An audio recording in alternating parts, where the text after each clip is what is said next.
திருவள்ளுவரின் வழியில் வாழ்ந்து வாழ்வின் உன்னத நிலையினை அடைய திருக்குறளோடு நாம் என்னும் இந்த நிகழ்விலே இணைந்திருக்கின்ற உங்கள் அனைவருக்கும் முதற்கண் வணக்கம். குறள் எண் 957. அதிகாரம் குடிமை. அர்ஜென்டினாவின் முன்னாள் கால்பந்தாட்ட வீரர் மாரடோனா.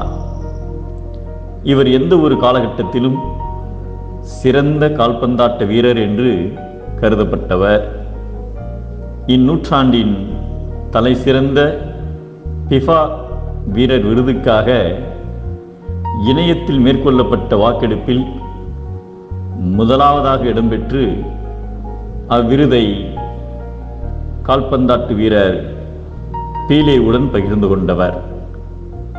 மாரடோனா கால்பந்து கிளப்பில் அவர் இருந்த காலத்தில் அர்ஜென்டினா ஜூனியர்ஸ், போகா ஜூனியர்ஸ், பார்சிலோனா போன்ற அணிகளுக்காக விளையாடி பெரும் புகழ் சேர்த்தார்.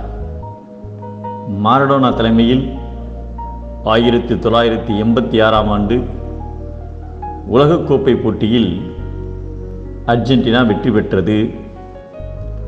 மெக்சிகோவில் நடைபெற்ற மேற்கு ஜெர்மனிக்கு எதிரான போட்டியில் வெற்றி பெற்று கோப்பையை கைப்பற்றியது. இதை அந்நாட்டு மக்கள் இரவு பகலாக வீதியில் கொண்டாடி மகிழ்ந்தனர். பின்னர் மாரடோனாவின் கால்பந்து வாழ்க்கையில் ஒரு புதிய அத்தியாயம் திறக்கப்பட்டது. மாரடோனா கோகோயின் உட்கொண்டதற்காக தண்டனை பெற்று 15 மாதங்களுக்கு தகுதி நீக்கம் செய்யப்பட்டார். தகுதி நீக்கம் முடிந்த பிறகு மாரடோனாவின் எடை அதிகரித்திருந்தது. 1994ஆம் ஆண்டில் அமெரிக்காவில் நடந்த உலகக்கோப்பையில் மாரடோனாவால் பேசக்கூட முடியவில்லை. அவரது இரத்தத்தில் ஊக்க மருந்து எஃபெட்ரின் கண்டுபிடிக்கப்பட்டது. இத்தகைய செயலால் உலக புகழ்பெற்ற அவரது புகழ் மக்களிடையே மங்கியது.